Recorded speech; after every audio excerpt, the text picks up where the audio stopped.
Let's make these light and refreshing cucumber yogurt sandwiches especially perfect for summertime. Let's take a handful of mint leaves in a grinder jar, and if you add a couple of pieces of ice to the grinder jar, the mint maintains its color, its green luscious color. And here I have half a cup of plain unsweetened yogurt that I hung in a muslin cloth for 1 hour. To the hung yogurt, we are going to add in the mint leaves that we crushed in the grinder jar. You could also finely chop the mint leaves if you wish. Next, we are going to add some salt to taste and some sugar to taste. Some hint of sweetness in the sandwich tastes really good.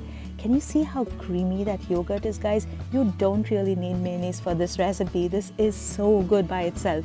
I've taken some white bread. I'm going to chop off the edges just so it looks fancy. You don't have to do this. And we are going to add a generous amount of the yogurt spread that we made. Guys, if you're new to my channel, welcome. Consider subscribing for yummy recipes every week. Next, we're going to fill in the sandwiches with cucumbers. You could peel it if you like. I cut them in circular thin slices.